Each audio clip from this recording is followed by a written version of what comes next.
Welcome to the second episode of Tezos X-Plained. Last time we had a chat about composability, and naturally we need to talk about, of course, the canonical rollup. That's right. Yeah, the mystery, what it is. I think it's was a buzzword for a moment, but I think it would be good to jump into the definition again. So what is canonical rollup? Yeah, and I think we touched a little bit on it without going into the canonical parts in the last chat. So there was an idea at the very beginning of Tezos that was very important, which was that you need to have canonical things. It's helpful to have these canonical things, otherwise you can get some fragmentation. I've actually walked some of that back, to be honest. So, thinking about like domain name systems, for example, TNS on Tezos, they have ENS on Ethereum. But way early on, and when people were discussing about this, there was a chain named Namecoin, one of the first folk of Bitcoin, to have not necessarily domain names, but just like naming schemes. And it was a useful thing. And I realized, well, if you did it in a contract, how would people agree that that's the real one that you should use? Clearly, you need to have this as part of the protocol.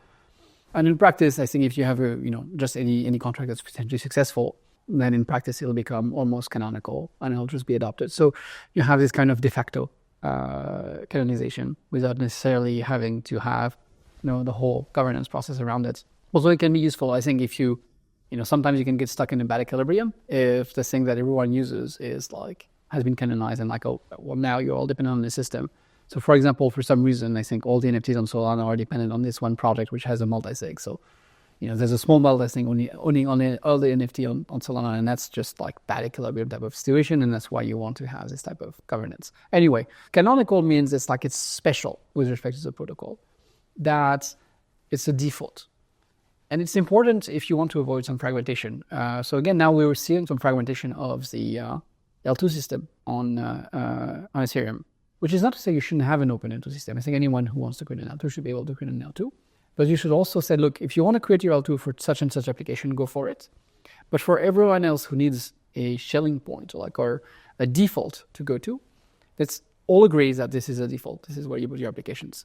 We're talking about composability, and if you want to maintain composability, it's very important for everyone to be able to agree. So this canonical rollup idea is basically what's being built with Tezos X. It's the idea of having one big rollup that's going to keep a lot of composability.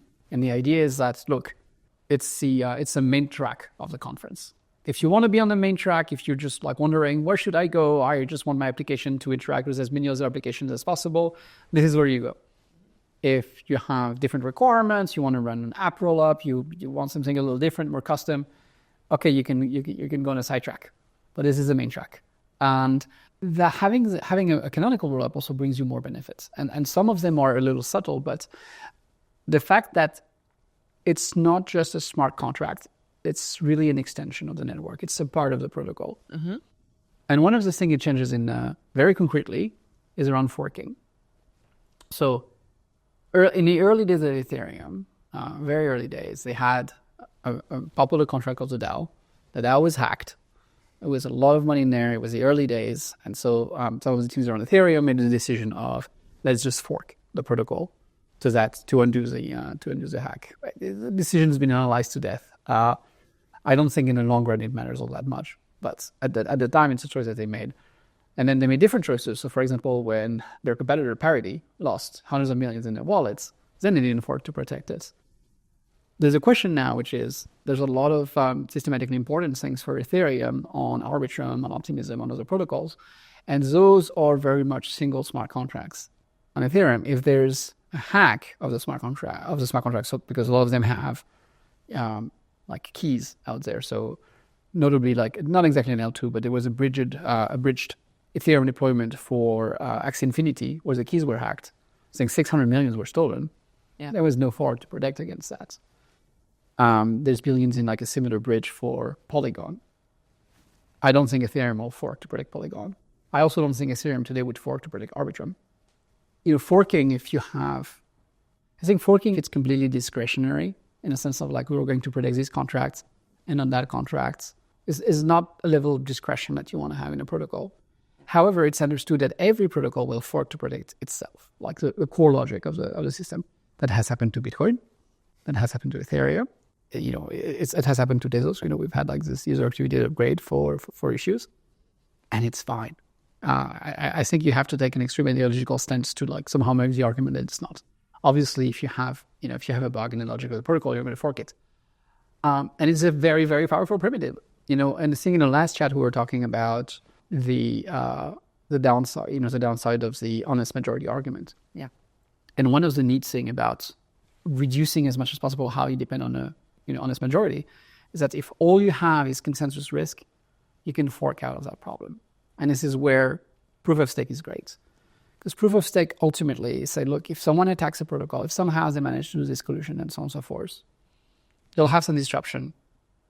But ultimately, like people can use this to attack bridges, to attack exchangers, but you can fork out of the problem. You can use some of the stake that the attacker had to make whole anyone that was harmed. And then they're out of the protocol, and now you reduce a full of token, and so they can't keep attacking it again and again and again, which they could in proof of work in some sense. Like in proof of work, you'd have to basically change your hashing algorithm. You're obsoleting a lot of machine at the same time.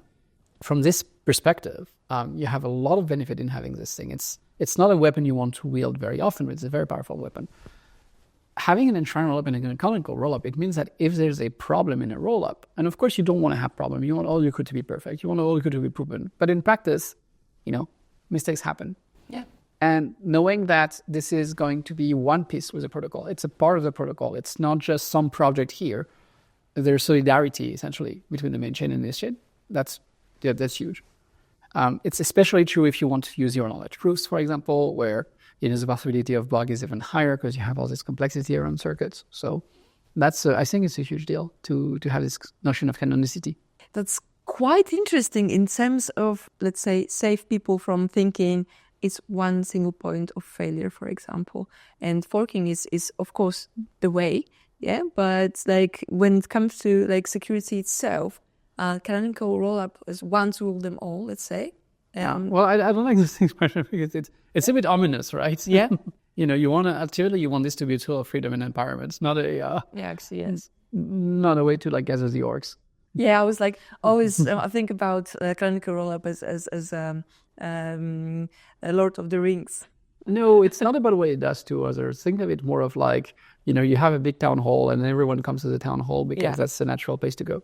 Yeah. Okay. It definitely makes sense. I know it doesn't rule the other ones. The other ones are completely independent and free. But from my perspective, when I tried to understand the concept, I imagined a sandpit with loads of children that speak different languages. Yep. And they have their own toys, and they want to share the toys, and they want to talk to each other. And there's one teacher that knows all the languages. And I thought that this is a good metaphor for canonical rollup. Do you agree? Or it's... Well, it's definitely polyglot in that. So in that you can use JavaScript and Python now at least as part of the goal here. But for me, it's really about look, do you want maximum network effect or do you want maximum customizability? And if you want customizability, then maybe you want to create your own rollup. Maybe you're going to want to have an app rollup. Maybe you're going to want maybe you have lots of different options. And if you're look, I don't have this really, really specific needs. What I want is just be part of the largest community. Then you can go to the canonical rollup. So it's way of tackling fragmentation and talking different languages and misunderstanding. But there's another thing, which is I think a lot of the appeal that custom or app-specific rollups have is not really the customization. It comes from a fear that people have of transaction fees. See, a lot of people, they launch an app on a chain, and then the app gets very successful, and then the transaction fees go up, and then their app is not viable anymore. So for a lot of people, having, whether it's having their own chain, for example, in Cosmos, you run your own chain, or having their own rollup, some of it is branding and marketing, but a lot of it is, I'm really afraid that the transactions are going to go up. And I think that's something you can crush by just having, a very, very high throughput. I think you can get the throughput high enough that it just becomes not a concern in practice for anyone. Yeah, but do you think it's one of the biggest challenges for, let's say, builders? I'm not talking about very Web3 specific builders. It's looking wider for builders even Web2 developers or just people that want to run their own, SaaS company. Is it the fear that you mentioned is one of the biggest challenges for them?